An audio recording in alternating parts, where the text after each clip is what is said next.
coronavirus na something we dey. It not sabi race, it not sabi gender, it not sabi tribe. It don't kill thousands of Africans around the world because it not been get cure. But the good news now, it don't get vaccine. Coronavirus na all man in business. So tell you people the way you like. On a member say, we all not safe till we all unsafe.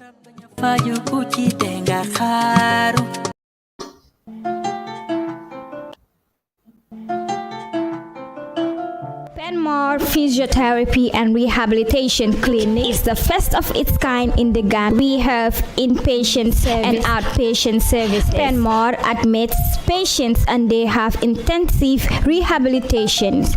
That means treatment 3 times a day for 5 days, from Mondays to Friday, and on Fridays they go to their families to spend time with them to have family. Outpatients come on regular appointments, probably 2 or 3 times in a week for treatment. We treat patients with arthritis, with back pain, stroke patients, fractures or after fracture operation, paralysis of all types, and we do treat both young and old patients. Penmore Physiotherapy gives quality physiotherapy treatments to Gambians because we are qualified physios from different parts of the world.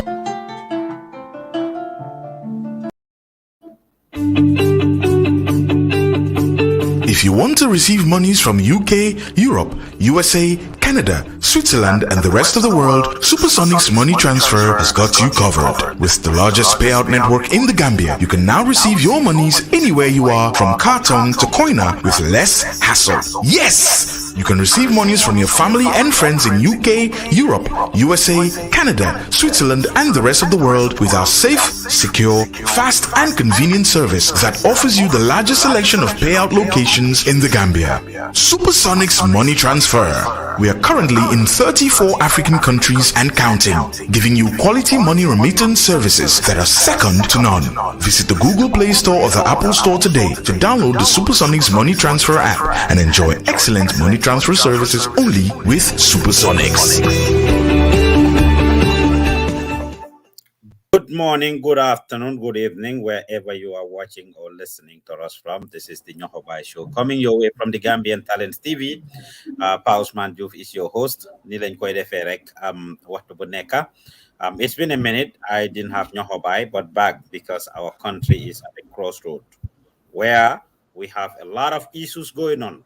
The past 1 month, of course, has been very was a mixed feeling for the Gambia, since we have the AFCON going on and the country was united because of sports.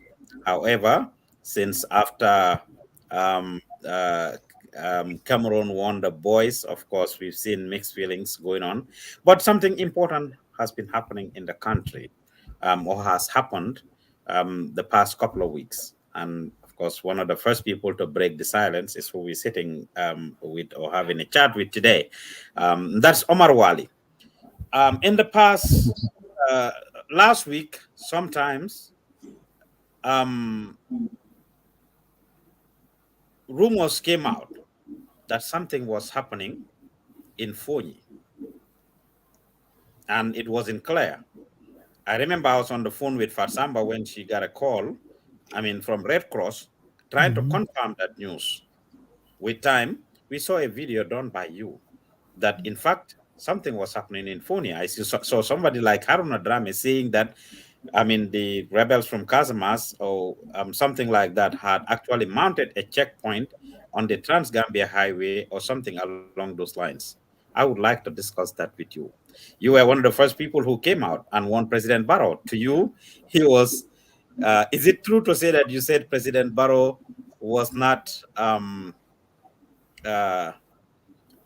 considering the plight of the Gambian people? Is it true to say that? Insensitive? Barrow was insensitive of the Gambian people at the time. Thank you so much. Yes, because considering the nature of the incident, it happened.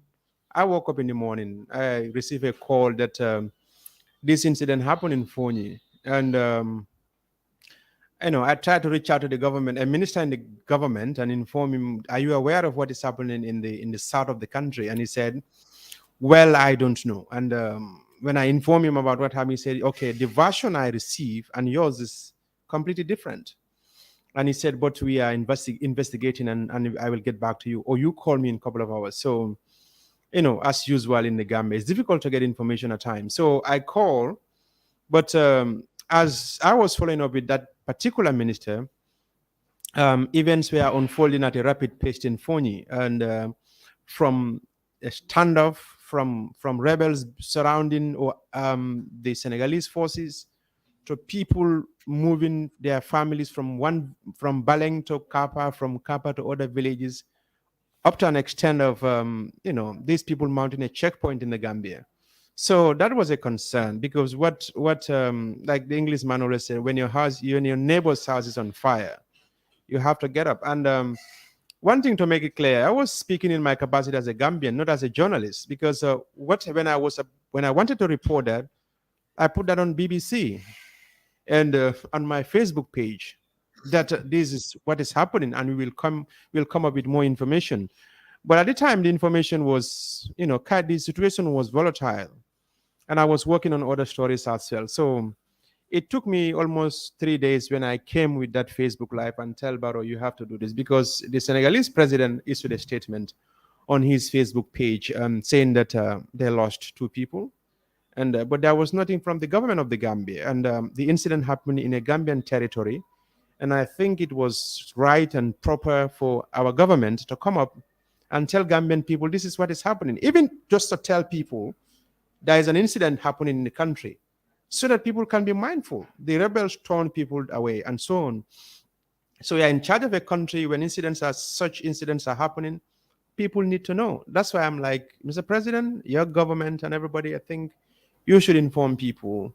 The plight of Foni, the plight of people in that area is very important. Yes. So do you think it was AFCON that was in fact distracting the president and the government, or it was just a matter of Foni, as you stated in your video? We will come to that in a little while. Is it because it's Foni, or is it because they are not even aware, or is it because the thing is downplayed, or was it AFCON that was actually distracting the government? Well, I don't think anything should distract government when it comes to national security, because if you're thinking about watching a football game in your house, then there is peace in your country. Somalia, their football field, nobody play football there. It's all the grass and trees grew up there now. So people don't play because they don't even have time for that. So even if they tell you that there's an incident at Denton Bridge, it's supposed to be, the people should be informed. But a region where foreign forces are stationed, a region where there was a confrontation, a standoff, a gun battle between rebels and some call them separatists, whatever you call them, some call them secessionists, where there was a confrontation between MFDC and Senegalese forces, and your citizens are running away. I don't think there should be anything that should distract you. That's supposed to be the top priority, because if the things spill over, certainly it's going to go through the provinces and in the city. And that was what we're trying to avert. Let them put the house in order, or let them contain the situation and make sure that people stay where they are. And they are safe as. Let's unpack this. You mentioned Right. Senegalese forces. A lot of people are confused. Senegalese forces from Senegal came into Gambia to, of course, attack or had this confrontation with the MFDC forces. Or, in fact, is it the economic forces in the Gambia who had this confrontation with MFDC forces? So when you say Senegalese, there are Senegalese who are protecting the president. The president's security lies in the hands of Senegalese at State House. And you have I would say, wouldn't that be economic? ECOWAS. Those are the people. I spoke to the Nigerian general when he came. That was when 5,000 troops came to the Gambia. But the ones in phone, you know why we call them Senegalese forces? They said it was in 2019 when they were amalgamated into the economic forces. So you can see even not many people are aware. The lawmaker from that area said he wasn't even aware of that. So the reason why I'm saying Senegalese forces, these are the ones stationed in Foni. The Senegalese, let me be specific here. The Senegalese forces in Foni, in Biam, to be specific, had a confrontation with the MFDC. Senegalese forces in Biam or economic forces, that still has to be cleared, Omar. They are still operating under the umbrella of economic, or are they in fact operating? Is this just a bilateral between Gambia and Senegal, or in fact is it the economic forces? You Well, what existing we were Senegalese, on are they under okay, the are they they're officially under Senegal, or are they officially there under economic? what we understand, what they told us initially, they are bilateral forces. And that's what we stick to. That's why we said Senegalese forces. They are bilateral forces. So it was after the incident, most people have been informed that they were, being reintegrated or amalgamated with the ECOWAS forces who came to flush Jame out. So I don't know whether that is clear to you now. Yes, it's indeed gonna be for the sake of the listeners and the viewers, because as we are hearing it, yes, ECOWAS forces, economic forces, and I'm asking this because people don't know the difference. There are a good number of people, you'll be surprised probably, who believe that Senegal made special arrangements, get forces into the Gambia for them to launch an attack from Gambia into Casamas to MFDC. That's what I'm trying to clear here. No, that's why I said the one station in Biam, that is the information we got.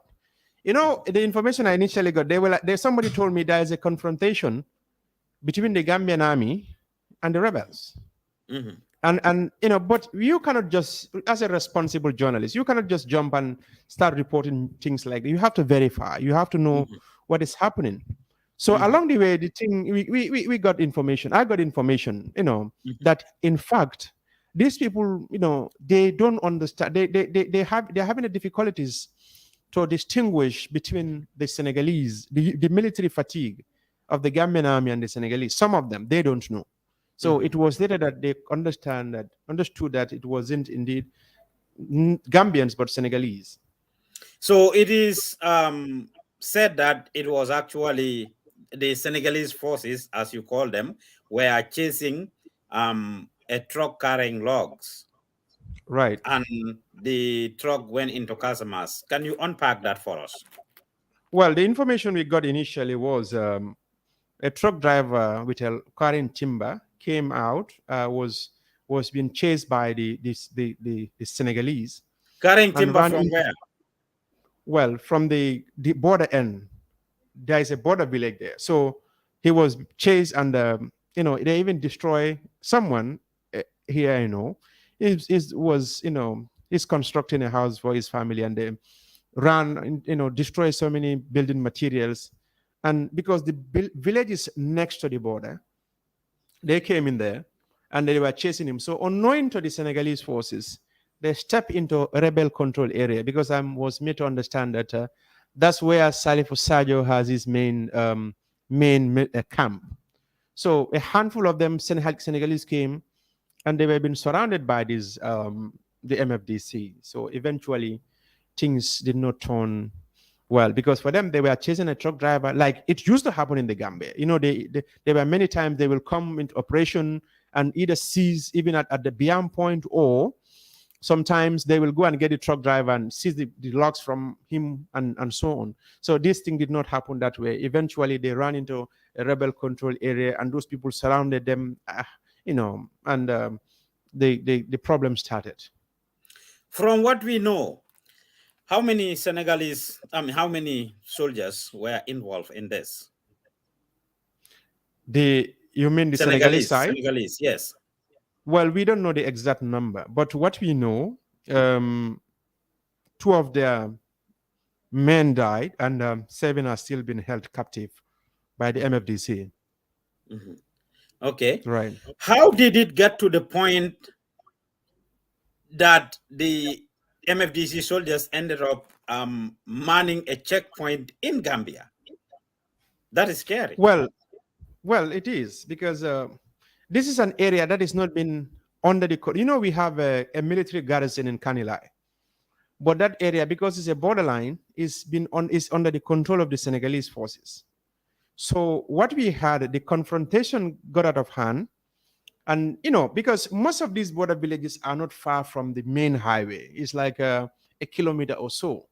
So along the way, due to confrontation and so on, they came all the way to the Gambian checkpoint was mounted, and I heard that the Gambian army had to intervene and appeal to these MFDC and ask them to dismantle their checkpoint.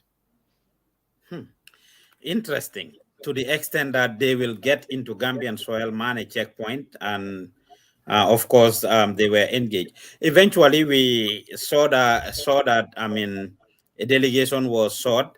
ECOWAS intervened and went to have a negotiation or initiate a negotiation between to release some of the captives, and there were Gambian officials among them. What do you know about that? You mean the Gambian? Well, what the Interior Minister said, the Gambians they have been released and undergoing a medical checkup before they will be reunited with their families. So as far as we know, that's what the minister said, and the story was carried out, published by the Standard newspaper. Mm-hmm. I'm talking about, of course, the negotiations that were made as far as trying to get the captives, the Senegalese soldiers and stuff being released, and of course the dead bodies obviously being released by Senegal. Some negotiation efforts were initiated by ECOWAS. That's what I'm saying. What do you know as far as that is concerned? Well, I heard there were some military, it involves some ECOWAS and military personnel and so on.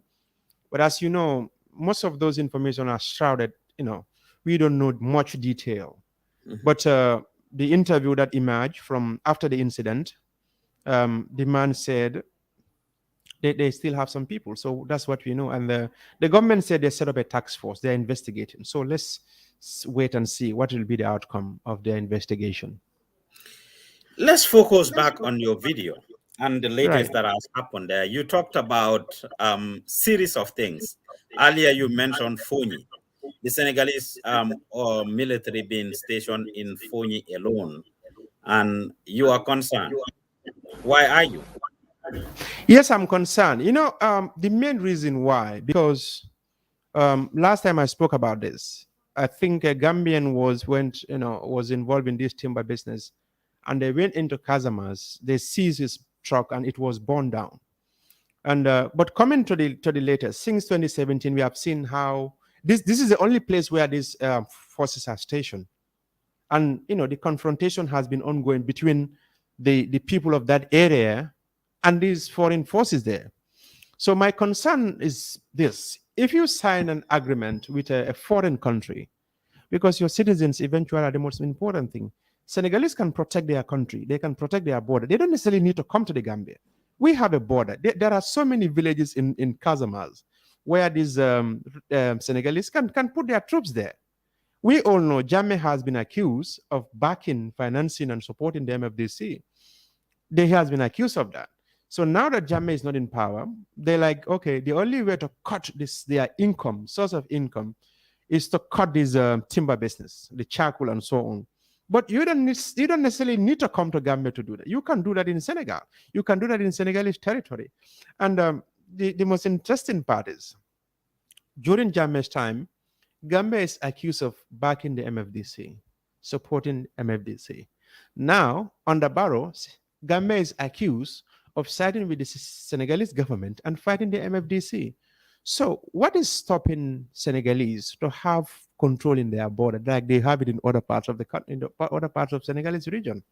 It doesn't make sense. And there's been an outcry throughout that the relationship between, they have seen how confrontations and has been happening between the people of that area and the foreign forces. So it's supposed to be reviewed. And how long will they continue to stay?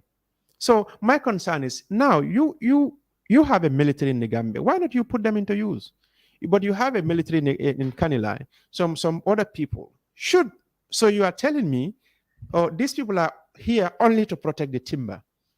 Because as far as we know, as far as you know, and if you tell me, these people did not go after that. There was a rebel attack that they, kind of tried to.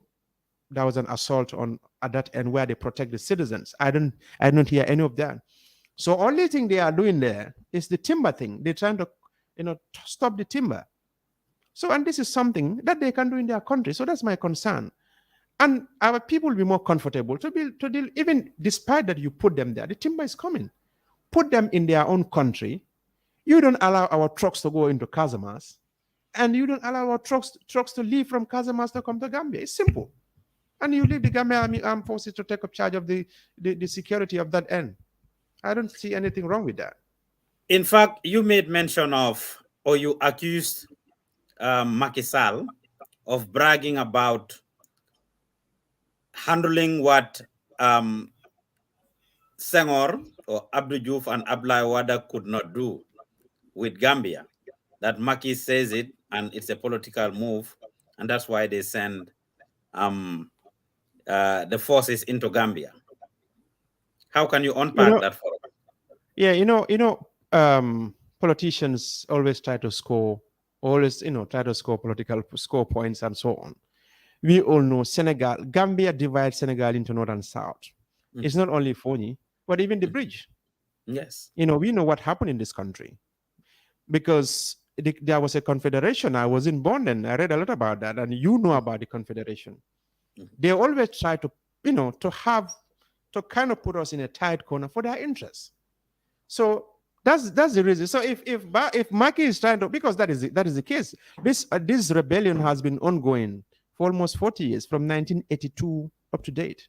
So Senghor, Abdou Diouf, Abdoulaye Wade, and they all failed. But he's the only one who succeeded in bringing these people here. So it's a plus for him to say, okay, at least no matter how bad the situation, if it is at least 100, we are able to cut it to 50%. That is a plus for him as a politician. And he can get a lot of things because this Casamas thing is a concern for many Senegalese. And I don't know whether you are with Angola, Cabinda, and volatile regions in Africa are always like this. Cabinda has the same issue in Angola and so on. So he's a political, number one, he's trying to score political point. Number two, another way of stabilizing his country. And all that is an added advantage for him. I did not talk about politics. What I was talking about, how politicians can, put their interests at the expense of other people. Well, a lot of people credit Omar Wally for trying to dig deep and say the truth. And most would say, if Omar says it, it happened. When Omar say it, he only needs to ask people.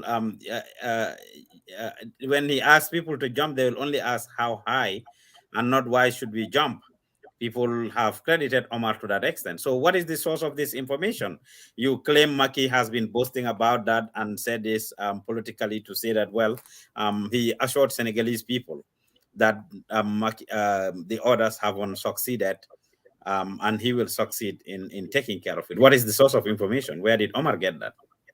Well, so you want journalists to come and disclose to you, like somebody who called me and said, this is happening, I should come and tell you that here. Of course, I will not do that. Okay, let me make it clear. Maybe most people don't know because I'm a Gambian. I work here, but I also have connections. I talk to many, important people in the region and beyond, even in Asia. I travel. I do journalism, not only in this country, but because I'm not like any other people to be putting things outside. I meet X, Y, Z. No. But I have sources, I have informants. There are so many things happening. Maybe at the time you don't know, even during the political impasse. Gambia and beyond. I might be small here, but also I earn some people's respect. And people do reach out to me. If you hear what the language, the vocabulary coming out of Fonyo and that, because for them, most of the journalists don't care about that because it's Fonyo. Somebody is telling me now they are moving from one village, evacuating women and children from one village to another. And this is happening. And it's like, I did not only... So you were getting real-time news. You were getting information in real time. Yes. So, and I also made mention of something. Because, there are certain things when it happens in this country, if it doesn't involve certain category of people, the so-called elites, people don't care about it. If this thing happened in a certain part of the Gambia, the reaction will be different. But because it's one part, and they've been viewed in a different lenses. That's why people don't care. But this is supposed to be a national discussion. That this is a people are talking about sovereignty. That Gambia's sovereignty has been threatened, because no matter how bad the situation was or is, these rebels, Gambians will tell you, there was never a time where they came and attacked a Gambian village. Gambia has always played a neutral part, as far as we know. So a situation like this happened, and it seems like nothing happens in this country. That is scary. What So happens to you, Macky Sall or Senegal, in fact, did not facilitate these military officers to come to Gambia to help the Gambia after the post-impasse, but instead they send them there primarily to represent Senegal's interests. Certainly, yes. They are for Senegalese interests. They're there for Senegalese interests. Right. But they are protecting President Barrow every day, every time. They are the ones close to him. They move with him, the State House. I mean, a lot of people are concerned that our security are not given their due. And you will come to that next. You mentioned that in your video. They are the ones protecting President Barrow. So who was protecting President Barrow before they come in? These were not even trained soldiers. Ordinary people were protecting him, and he was safe. And that time was more volatile because Jammeh was here. Jammeh was still in charge. He has everything. So that's why he was even evacuated. But even before that time, before Barrow left this country, it was ordinary Gambians.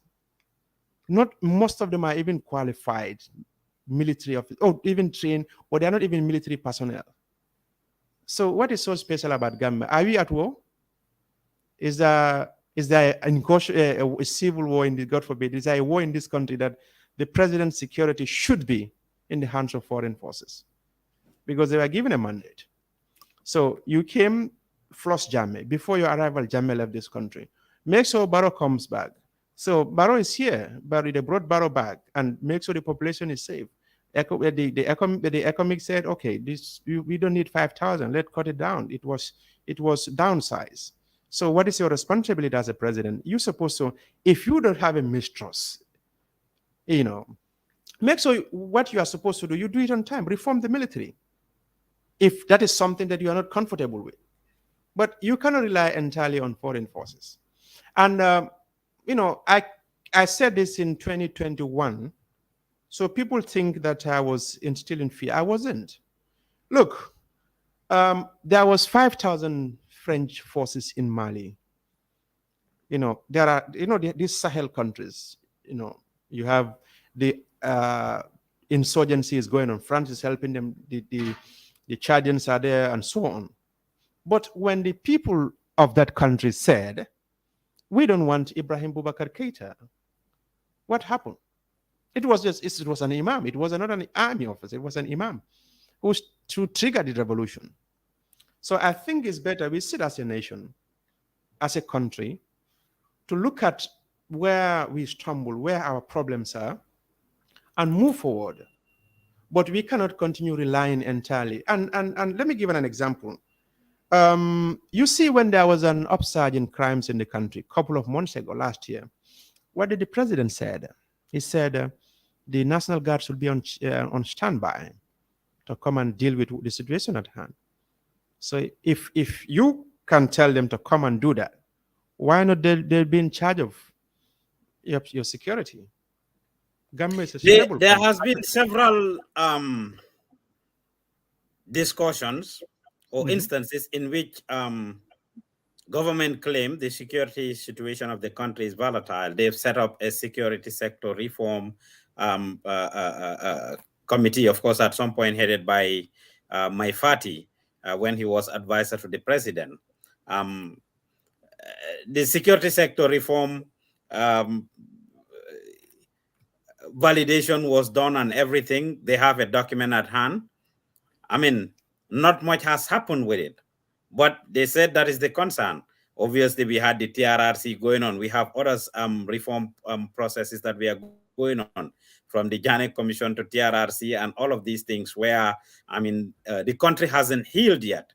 And because the country hasn't healed, we are sitting on a time bomb, and it's only necessary that we have this support for the maintenance of peace. They are not peacekeepers, they are maintaining the peace of the country. So, because those things are happening, they should not reform the military or reform the security sector. Yeah, we had the most terrible stories, horror stories from the Truth Commission, but there was no instant where you hear somebody, okay, somebody will sit and say, I killed 5, 6 people, or I killed somebody's brother and sister and so on. But there was not a time where somebody, pick up arms and said, I'm going to attack that person. I think they are just window dressing. They are just hiding behind that. But the best thing for us, I think they should carry on with what they told us. They told us that they want to do, is to reform. So if you think that there are some elements in the army, or how do you want to carry out that reform? Because you cannot continue relying on foreign forces. It doesn't make sense. The former EU rep in the country, Attila Laios, I know you know him, you've interacted with him, had alleged in 2019 or 2020 that in fact the security sector reform is not felt by the ordinary citizens of the country at the time. You were aware of that statement, right? Well, I met him many times. We had meetings many times. And I don't think it's only been felt before, even 20, but even now, people don't even feel it. Because, if you don't communicate, with people, they won't understand what is happening. Look, you were in the media. The only major thing they came out and they told us, like, Omar Sajo is the son of Salif Sajo. That's the only thing. So, but our problem is beyond that. Omar was established that, Omar is a Gambian. Though he came, how he came into the army is another thing. But should your entire security sector reform, should you base it only on one person? That because X, Y, Z, you blow that out of proportion. He's not a Gambian son of. So what? If he's a son of Salif Sajo, that is one thing. But it was also established. It was later established. He's not the son of Salif Sajo. So you should go beyond Omar Sajo. You should go beyond other things. We want to see improvements. In fact, talking of which, Salif Sajo had also won during that saga, an allegation about Omar Sajo's situation. Salif Sajo had interviews in which he warned the Gambia government against this and what is happening. And he said, guns don't know anybody and they don't talk. And he warned them seriously about what can potentially happen. I had these videos queued because we don't have time. I'll do a special show in which I will play them. But Salif Sajo had actually warned the Gambia government exactly about a year ago to not allow such a thing to happen. And that if it happened, it can be bloody and Gambia is going to regret it. Because he's a fighter and he will fight. And that's what we don't want in Gambia. We don't want because one thing I was trying to put across, telling Barrow, look, don't allow our country to be used as a battleground for these people. They have their problem. Let them solve it in their own country, period. Look, most people don't know. This is a peaceful region in mainland Africa. There was a problem when Siad Barre's government was overthrown in Somalia. People tried to fix that country. They still could not. Kenya sent their forces. You know what ended up happening? They end up turning against Kenyans.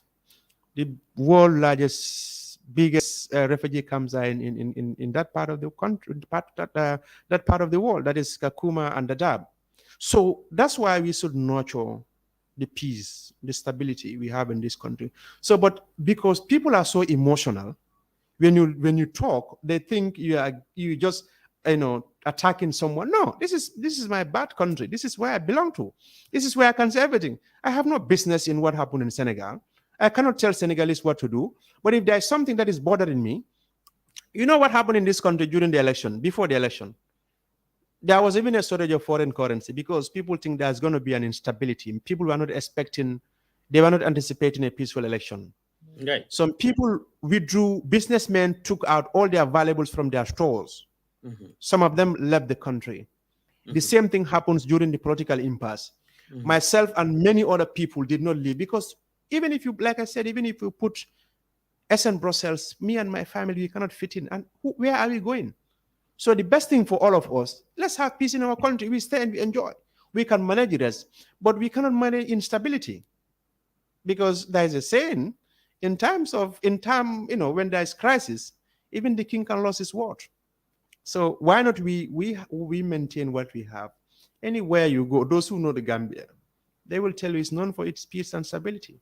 So why should we allow somebody's interest to jeopardize that one for us? You said there is peace in your video. You said we all know that it is not as bad. The Gambia is generally a peaceful place. Are you saying that? I mean, just because you're talking on general terms, or is the Gambia in fact peaceful? Every single day we are hearing different crimes happening. I mean, from rapes to robberies, even daylight robberies are happening. People are being kidnapped. People are being killed. I mean, different things are happening in the country. As Attila Laios said, that the security sector reform is not felt by ordinary Gambians. I mean, but you said the Gambia is generally peaceful. Yes. I mean, how do you reconcile that? Well, he's a diplomat. He has his own argument. When we talk about, there is nowhere in the world where you don't have those elements will be there. The petty crimes. Well, that's everything. And some countries are worse than Gambia. I live in Nigeria. I remember a day, German Chancellor was coming to Nigeria, and I was in Abuja with my colleague. I was working DW assignment. They said my colleagues should go to the airport because the Chancellor is coming and interview her. So I should go to one of the northern states and talk to people how the Boko Haram insurgency affected them and what support they want the German government to do and so on. I just decided I drove to Nasarawa State. It's not far from Abuja. So I spoke to a few people, and I know how bad the situation is there. And it was time for Friday prayers. My colleague told me, I told him, let's go back. We can, do the Friday prayers in Abuja. He said, no, we will miss the Friday prayers because the traffic and so on. Because I don't want to perform that Friday prayers in Nasarawa because I was concerned. Because days before me going there, they blew up a garage where you have these Damfos, the Kekenapet, So, he said, no, let's just go. And so I perform ablution and I pray outside. I perform because I was worried about the insecurity in that country. You said, pray at the mosque. Yeah, at the veranda, because number one, he said, let's go. And I said, I don't speak Hausa. But the bottom line is, if anything was happening on Friday, at least I can come back home with at least a limb. So you see how bad the situation is in that country. So people don't know. Yeah, so that is it. So that is my main concern. So as far as the military are concerned, do you believe they are happy? The Gambia Armed Forces, they are happy with the presence of ECOMEC in the country? No country. The Senegalese forces, as you would call them. No. Let me put this thing generally now. No forces will be happy with something that you can do, and they ask somebody to come and do it for you. Certainly, even you will not be happy. You will not be happy with that. Right. So I'm not insinuating anything, but look, this what they are doing now. People can do that. They can do even better than some of these people. Because my journalism career started at the Observer. I covered the security for many, many years. I know what they're capable. They travel out of this country for peacekeeping, for peace enforcement in other parts of the country, and they have been credited. So if they can do that in those parts of the world, East Timor, Liberia, Sierra Leone, South Sudan, why not Gambia? What is so special? Are we at war with any country? No. Our only problem was someone lost election and refused to accept. And they asked these people to come and, force him out of office. I think that problem should be solved. Should not go beyond more than 2 years. That problem should be solved. Now, somebody said he's a UDP supporter on the burden, and obviously, UDP has been sharing your videos in some of their platforms and talking about it. And when you made the video, it went viral when you talked about it. Is Omar in fact UDP? Are you just coming as a UDP supporter to, I mean, say these things, or as you stated, a concerned Gambian citizen? When I was talking in my capacity as a Gambian. You saw it. Many other people. I did not tell people, okay, I'm coming to Facebook Live in 2 hours' time. No. I did not talk about politics. No. Something that is concerning this country. That's what I spoke, against and said, this is the problem we face. So people are entitled to their opinions. You PAOs, you have been labeled here to support party A, B, or C. Indeed. Myself and many other journalists. So my concern, the message I was trying to put across was to Adama Barrow and to not any other person, not you, not any other person, but the president, because he's in charge of this country. But some people are not happy with that. So they can go ahead and level me. But I'm not bothered about those criticism.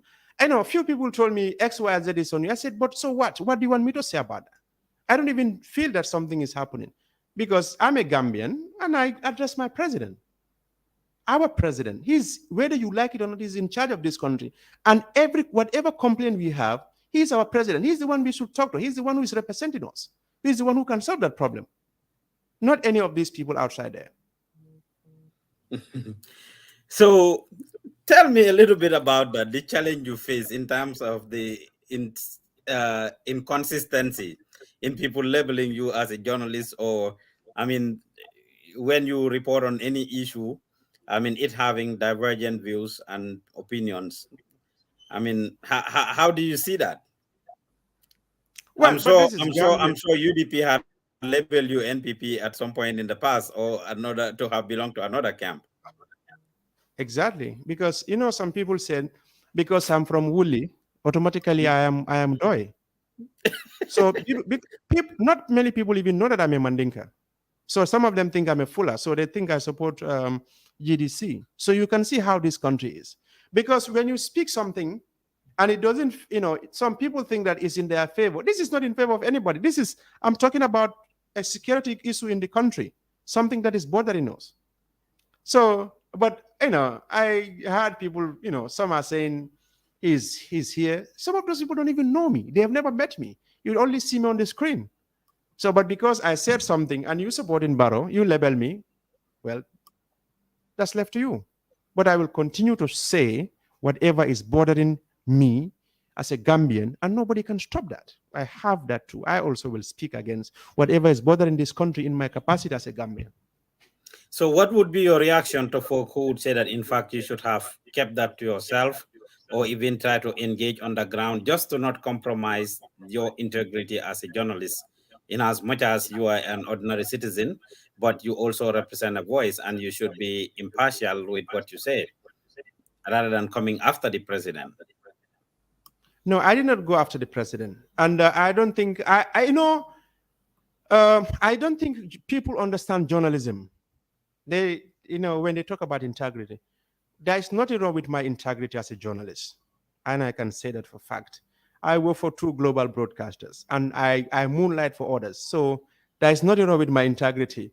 When people are not happy with you, they label you. Look, let me tell you, there are other journalists working for the BBC. They have more challenges more than me. So because my colleagues in other countries, they face similar problem. You speak against something, his supporters will go after you. So I don't see anything wrong with my integrity. Is intact. My credibility is intact. You powers will tell me, if you had to count 5 journalists in this country, I'm not blowing my trumpet. My name will be included there. No doubt. So no doubt about that. I So hold they you did in not high regards and I respect you a lot. This is not So because you are this, sitting here. yeah. So some of these international broadcasters, we don't even pick somebody on the street and say, be our reporter. No, it doesn't work like that. So, but people talk about issues, they have no clue, they have no idea. They don't know journalism. I study journalism. So they cannot talk to me about integrity, impartiality, and fair reporting and so on. No, they can't. Because they're not happy with certain I said something to the president, and that's what every genuine citizen should do. You have an issue that is concerning you before becoming a journalist. I'm a Gambian, and I have every right. I do analysis for other international media organizations. So what is stopping me to talk to my people? So if anybody take it out of context, you think you can use that to, you can't discredit me. I build my reputation. I build my credibility. They can't do anything about that. Omar, security is key in every country. I mentioned Attila Laios and what he said. Salif Sajo warning President Adama Barrow and the government to act swiftly and not allow Senegal to use Gambia, or else it would be bloody. When former President Yahya Jammeh was being congratulated by Adama Barrow in 2016, on December 5th, he told him, he warned him about the security of the country. It is very important that without security, you can't do anything. In your view, how would you rate Barrow's government when it comes to their security policies?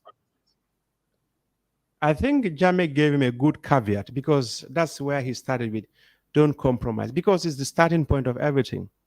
But you have seen here how people lost faith in our security at certain point, especially when you even ordinary these thieves, when you get hold of them and take them to police, sometimes you know what happened. So there was a time where people take law into their own hands, because if you have a system that is dealing with that, suddenly, but I think the thing became so volatile up to an extent that people are saying, I wish Jammeh is still in here, in this country, because no matter how bad the situation was, he was in charge. We are safe and secure. And let me tell you this today. The day Jammeh was leaving the Gambia at the airport, a colleague of mine, international journalist, just said, one thing that you people should not allow, when I say you people as Gambians, that Barrow should make sure that Gambians don't, think, like Gambians should, Barrow should make sure that Gambians don't say, okay, I wish Jammeh is here. Mm-hmm. But, you hear that all, quite often that, yes, it was, alleged killings and so on, but we are protected under him. So that is it. That is said by a lot of people lately. Even opposition parties say the same thing. We have seen how the button has twisted. I mean, eventually, Mama Kande forming an alliance with him. A good number of the political parties who fought against him, including Barrow himself. And in the later part, we've seen how UDP, of course, also aligned with Esafal and Mama Kande by default had Yahya Jammeh in there because Yahya Tamba was in that meeting. So, and I've heard UDP folks also said Jammeh would be better than Barrow, of course, in some quarters or in some areas. So it is rather unfortunate that what your friend said is where we are, because now you will have Gambians who will regret that Yahya Jammeh is gone. Exactly. And that's the situation we are in now. And I interviewed him in 2017. That's what I told him. I asked him this question. Are you the president of this country or somebody is in charge? Because your presence is not felt. People, I think another thing has to do with democracy is misunderstood in this country. Gambians want democracy, but they don't want democracy. I don't know whether they understand what I said. Right, of course. They said on the Jammeh, they said on the Jammeh, he stifled, he clamped down, he didn't allow people to speak their mind. They voted for change. They said so that they can speak, they can have free election, they can, say whatever they want to say, constructive criticism. They can challenge their government. Now, when you want to do that, they label you as a hypocrite, as a bad citizen, as an opposition, and so on. That doesn't tell well. So you are not ready for democracy. You are just singing that thing, but you don't want that in practice. And criticism it only make them better, because what I'm going to say and what somebody is going to say is you take the wheat out of the chaff and said, okay, Omar said 100 things. So let me take, no matter how bad it is, how bad it was, You can take at least 5 good things and learn from it. There are some other people in this country with wisdom. They have the same thing. So why not you take that instead of going around shouting and saying, he's bad, he doesn't like the president or so. I don't hate him. Somebody I don't hate swearing that anybody. I swear. Somebody said, I Hmm. swear he voted for UDP. He's swearing to Yeah, but God that come on. he's swearing to God that you voted for UDP. Yeah, In the so comment I section, know somebody people. is swearing that you voted for UDP. But anyway, we still continue. This is a very serious issue. And in Right. Africa, security is becoming a big concern. Lately, we have seen all these coups that are taking place. Latest Guinea-Bissau, even though it was aborted, but we are seeing all of these things that are happening in Mali. I mean, Guinea, all these places that coups have taken place. I mean, shouldn't Barrow be concerned? Well, I think all of us should be concerned. Yeah, Everybody but should him be as the concerned. president, of course, and what is happening, military coming to take over. This is becoming like a new norm It's- again. Remember, at some point, this was the case. Every few months or year, you hear a new country in Africa, I mean, having a military coup. This was the case in the 90s, late 80s, from early 90s. And from here we are from again. 60s until Hmm? bec- Yes, of course, from the 60s, but at some point, it looks like it escalates. And the time frame is not usually even long, as if they back each other, they defend each other, or however they do it between themselves to eventually end up succeeding. But that has been a trend in Africa, and it is becoming a new trend. Just in of course 2021 it alone, how is. many coups did we see? So from Mali, you've seen Guinea, Burkina Mhm, Faso, and mhm. there was an attempted coup in Guinea-Bissau. You've seen Guinea-Bissau. how the military hijacked power in Chad following Idris Mhm, Davis' death. mhm. So that is it. So everybody should be concerned, but he should be concerned more because if there is Nigeria sending their troops here, but they have more security issues in Nigeria. They Mhm, have more problems there, from the Boko Haram to the banditry and so on. mhm. So, and coming back, I think we should be. Well, I saw ECOWAS leaders say they will extend the mandate of the ECOWAS forces in the Gambia. Maybe that will make him more comfortable. But I think he should use these periods whilst those people are here. Well, you carry on your security sector reform. You improve the life of our military, their capabilities, and so on. Because we just don't want them to be at the same level. We want them to compete in other parts of the world. We are talking about security in general. The military, of course, should be protecting us from external forces, but we also have our internal security apparatus, the police, the SIS, the immigration, and others. How do you see those other security apparatus of the country? Well, when you talk about security sector reform, I think most people they only thinking is the military. But I Mhm, think they should all buckle up. It boils down to all of them, from the police to the immigration. They all have different funds. But like I always, that was it that was coming from Foni. And people think security is all about when somebody want to attack you and they protect you, or even a car without a proper lights is insecurity. Because I saw 2 trucks, a truck was, coming from turntable. Two of them, they don't even have lights. So there was nobody from turntable to Senegambia to stop them and tell them you cannot drive at this time of the night. They were relying entirely on the traffic lights and the cars coming from the Senegambia and going towards turntable. That is dangerous for the security of this country. So they should also make sure. Well, the licenses are important. They always check, can I see your license? Can I see your insurance? But I think it should go beyond that. The lights, the Well, over reflectors. here, those things you don't joke with. Any of those things, they give you a big fat ticket and you go to court. If you cannot pay it, you get a fine, or you can go to jail for some of those things, especially suspended license or driving in certain conditions. There are standards Abs- met and laws are enforced in this country, and Gambia must learn to enforce a lot of these laws.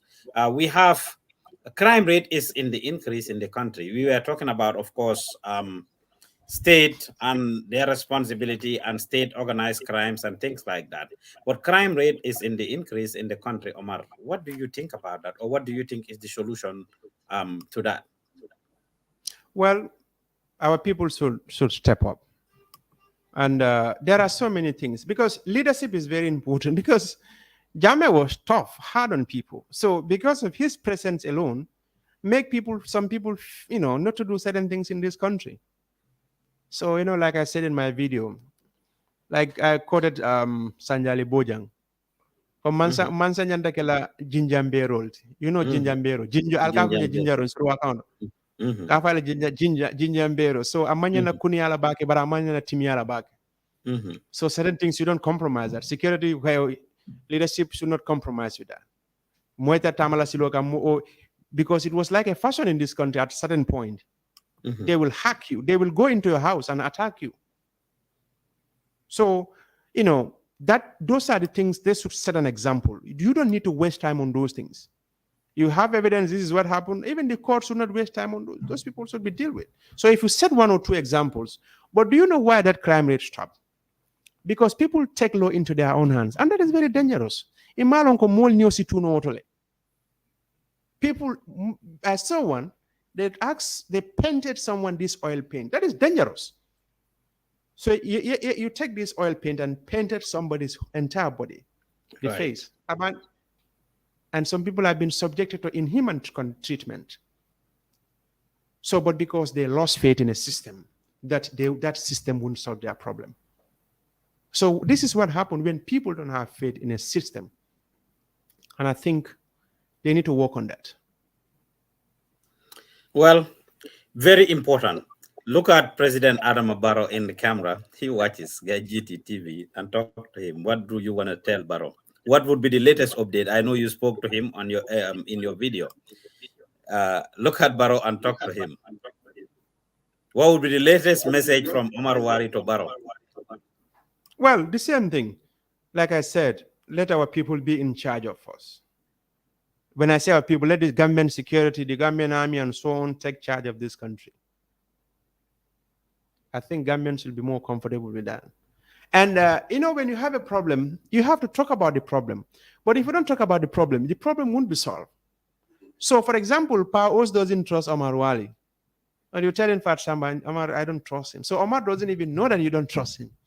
So, but that system will continue like that. So you have to sit Omar down and tell him, look, I have issues with you. I don't trust you because of A, B, and C. How do we change that? How can I build my confidence and so on? So, because Paos, this is not going to continue. They can extend for another 5 years, but I don't think we will entirely rely on foreign forces like this at a time. Right.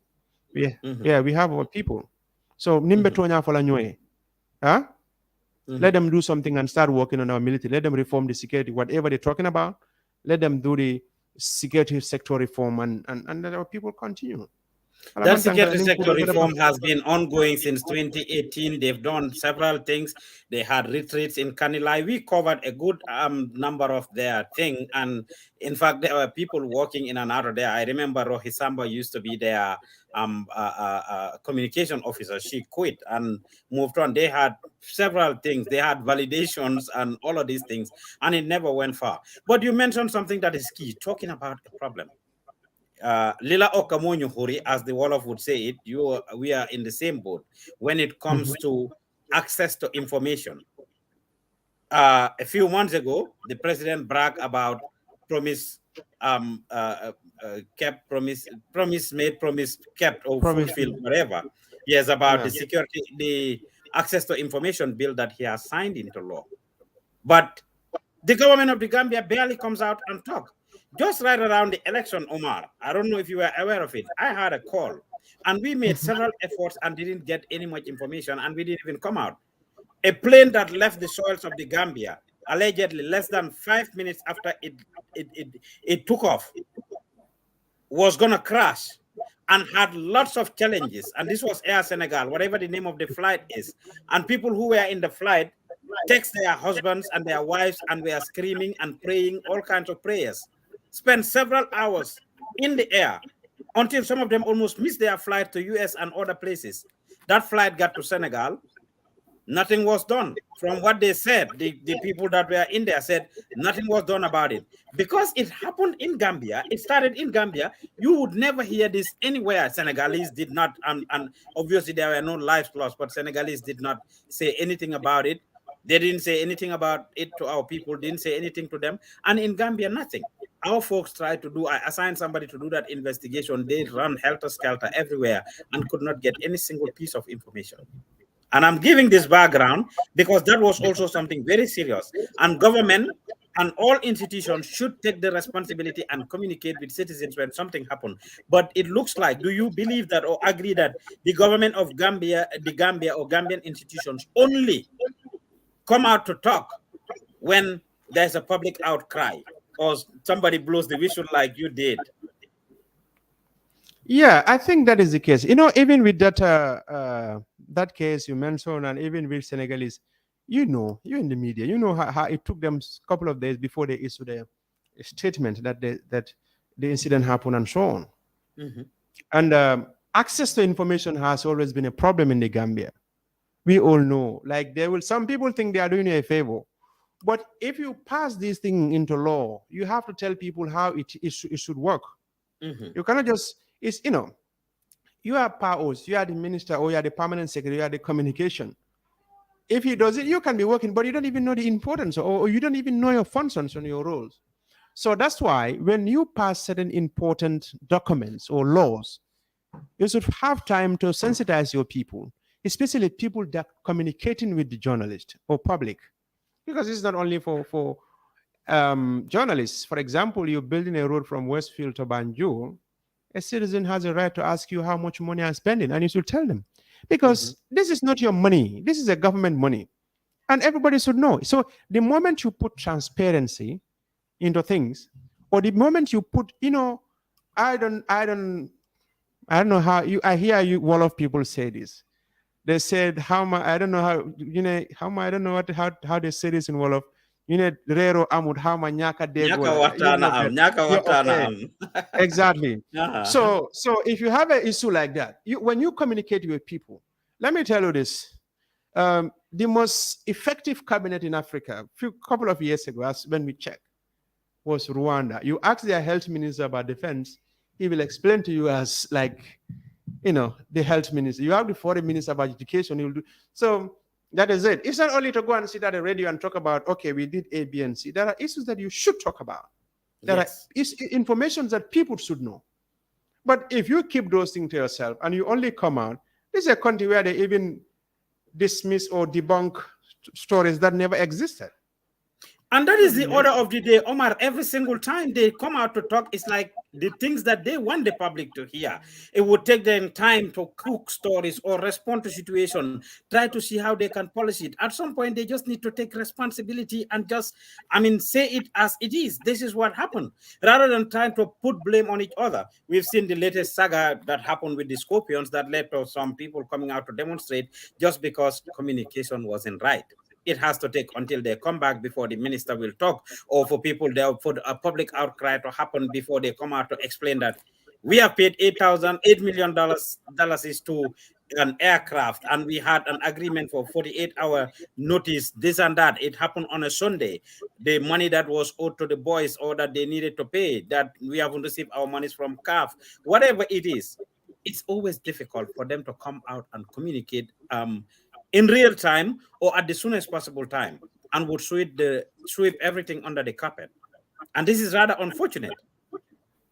Such situation will only lead to suspicion and disinformation and fake news, because people will come with their own stories and spread.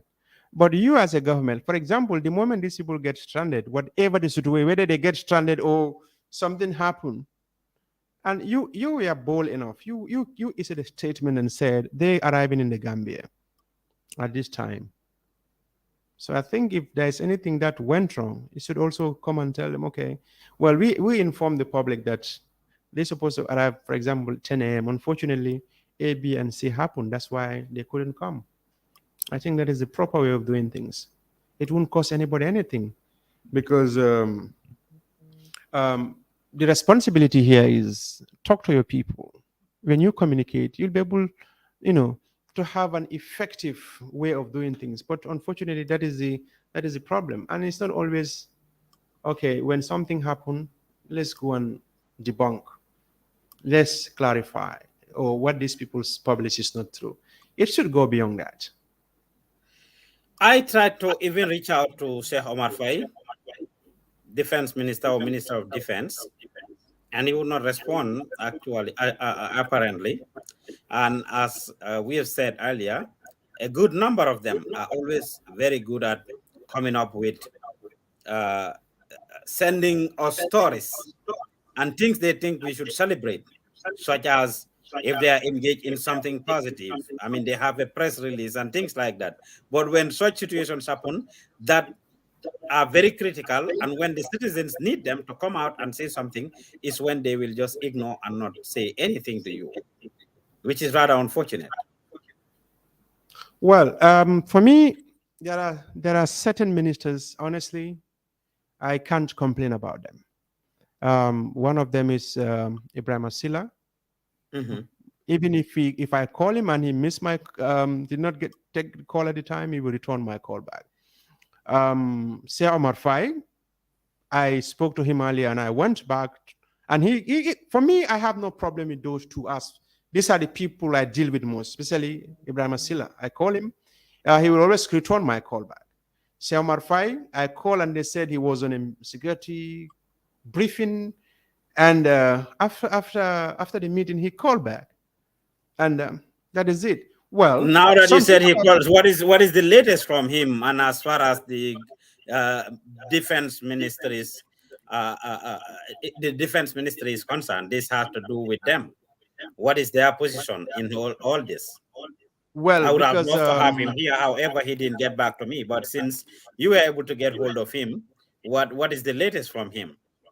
well, I spoke to him. I think on Tuesday or Wednesday. I did a package for DW Radio Africa Link program, and I Mhm. spoke to people across the country, and I think it was proper to get a reaction from him, because the question that many people are asking at the time was the sovereignty of the Gambia has been threatened, and I put those questions to him, and he said, no, it is not threatened. And he also told me about Gambia will not be used as a launching place for any foreign forces, like anybody to destabilize this country.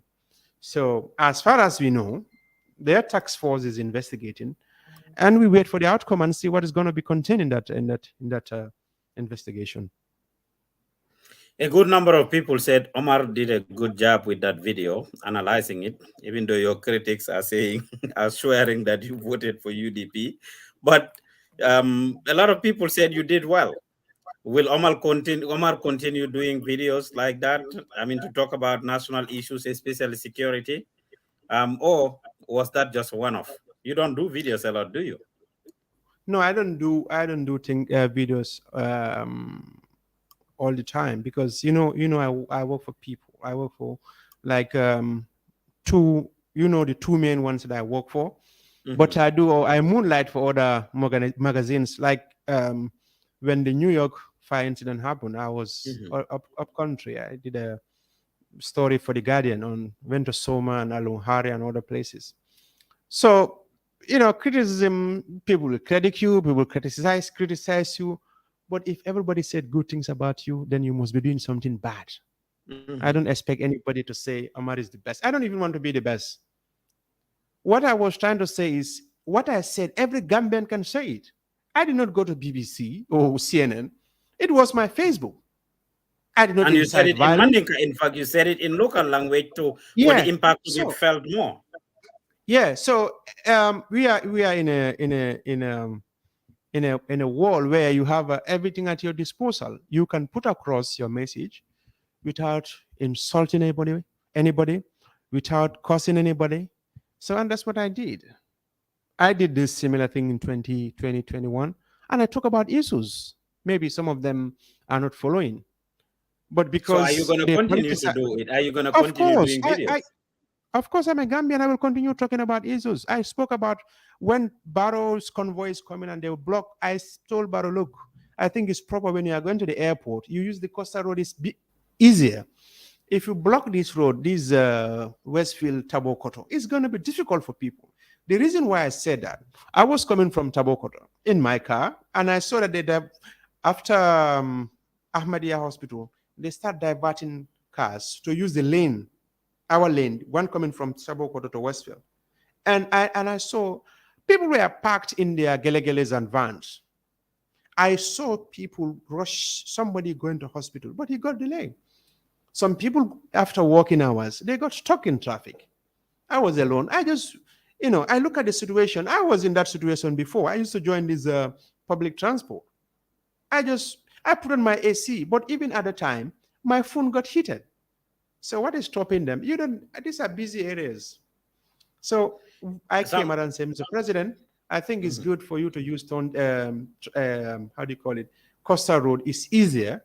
The siren will come 5-10 minutes and go. But the roads are small. So if you want to, block this road and say one way for just 10-20 minutes drive, and you kind of discomfort thousands of people, I don't think that is a good idea. I spoke about order that. of the day still. Yeah.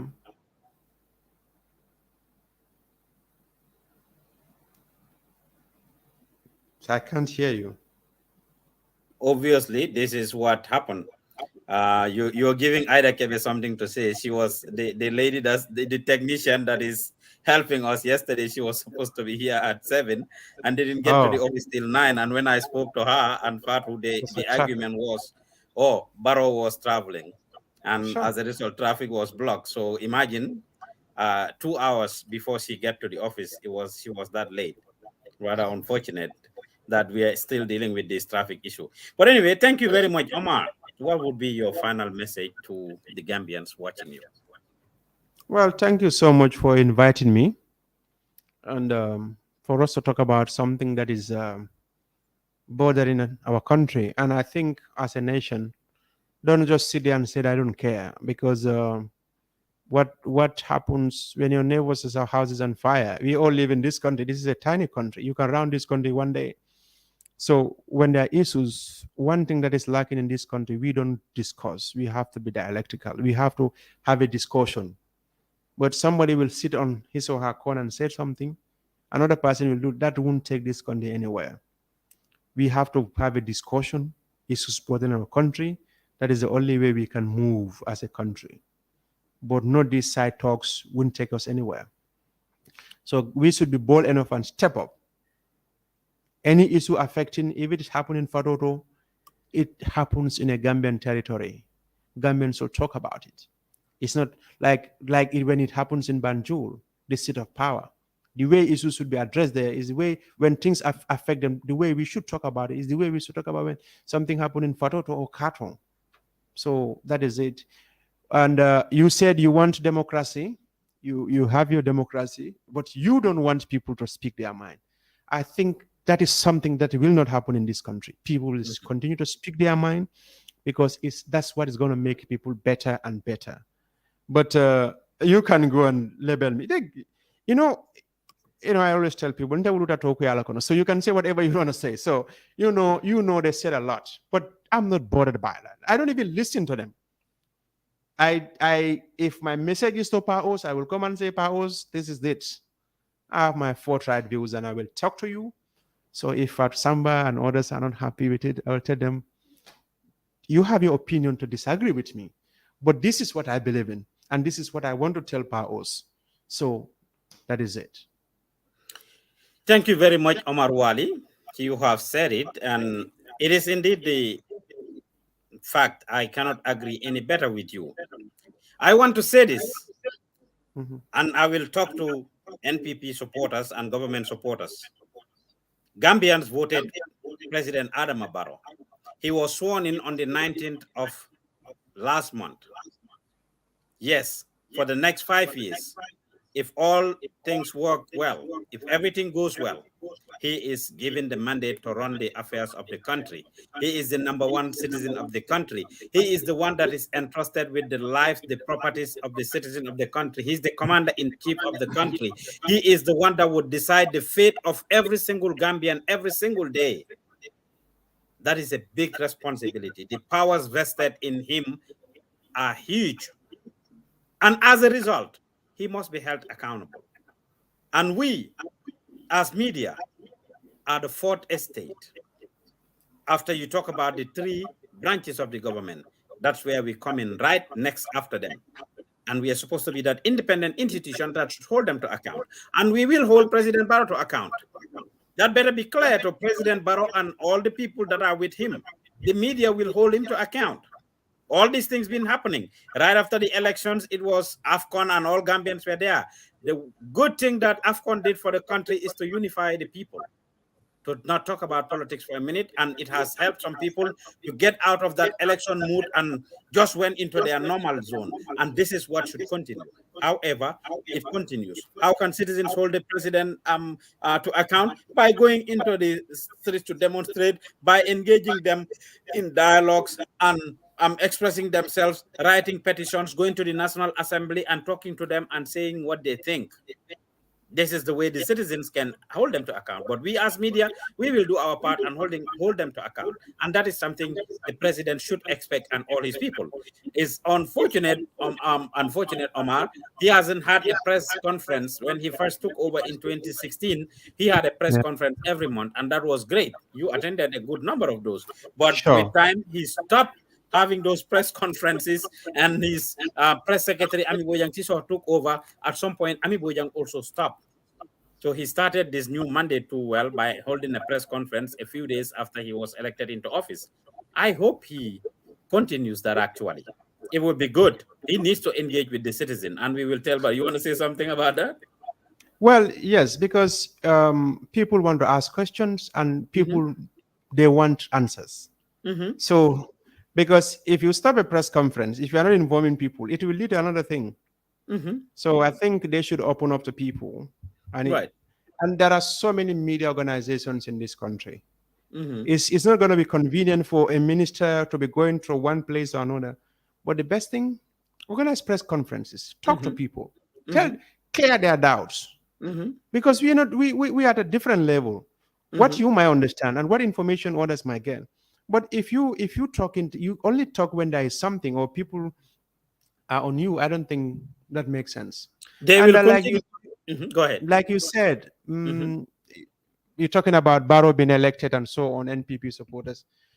This is to every Gambian, especially his president supporters. One thing they should understand that democracy exists because not everybody agree on the same thing at the same time. Right. Yeah, no, I'm just trying to give it a definition. No, I said right. I said right.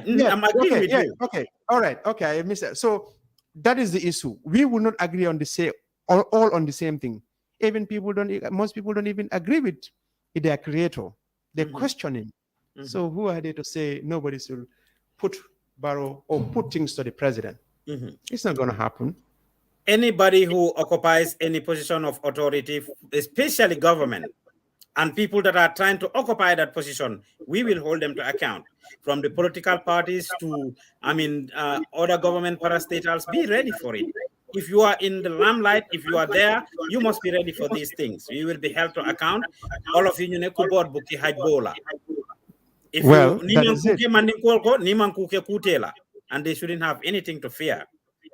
So if you don't want people to talk about or question you and so on, then you should not hold public office. Right. That is not a place for you.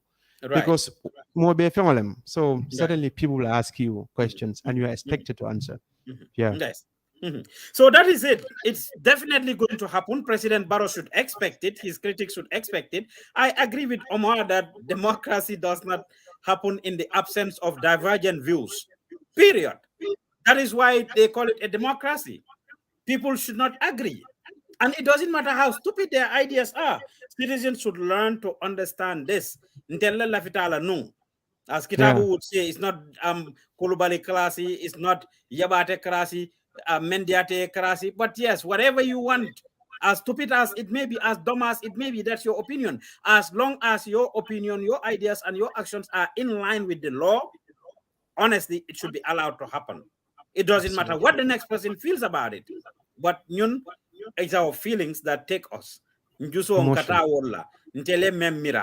want to force it onto others, and that's not how it is. And when we disagree with people, we just tend to shun them, we tend to label them, we tend to not want to have anything to do with them, or even prevent them from having privileges and opportunities, and that's rather unfortunate. We will expand on this subject. I am not done with it. I have cute videos that I was telling you about, where Salif Sajo was talking to the president. I will have a special show in which I will remind him about Salif Sajo's warning, about Yaya Jammeh's warning. I mean, of course, the same video that Omar Wally is talking about, where the president was appealing, was talking about the security concerns in the country and telling the Navy to stand by. All of this shows that there is a security concern and something should be done. And with all these things that are happening in all these places, Guinea-Bissau being the latest, he should be worried and have his radar on and do something. And that if push come to shove, Senegal can give 48 hours, 24 hours, and get their people out of the country. And in as much as they might be helpful, we have also seen some of the negative things that are happening as a result of economic's presence in the country and stuff. This is what it is. It was the Nyahobai show with Omar Wally as we unpack some of the security issues and what happened in Foyi the other time. We hope government is going to do something about it and avert the situation to make sure it doesn't repeat itself again, to make sure that, we control our borders. It is a shame that we could be negligent to the extent that external forces, it doesn't matter how close, can come to our soil and actually man a checkpoint there. This is crazy. It's embarrassing. It's a cause for concern, and government must do something to avert situations like this. So thank you, Omar Wally. Thank you to all our viewers and listeners. It was the Nyahobai show coming your way from Gambian Talents TV. Like I said, I will follow up with this and make sure that I bring you that other show in which I will remind President Barrow and talk to him about this. I'm also trying to get hold of some of the military people in the security sector to have this conversation with them, to unpack some of these things for you, to tell us what they are doing about these situations. What Omar and I are saying, just giving our ideas, we can give them. Are they in fact following those things? Are they in fact doing something about it? That's something that we need to know. So thank you very much, Omar Wally, and everybody that is following Gambian Talents TV. This is Ousman Joof, and it was the Nyahobai show. Thank you very much.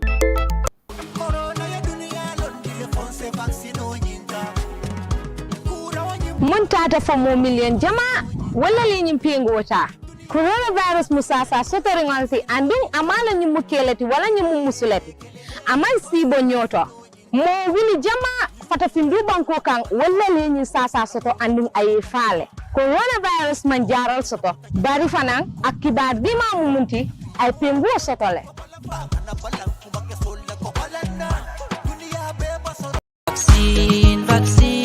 vaccine jawal get vaccinated before it's too late. Yo mi di ma deglu di ma setan ba jël na sa pengu coronavirus su nekké jëlagulo ko kon fexel nga dem jëliko tak dawul get vaccinated to get out from getting COVID arsa bopu accident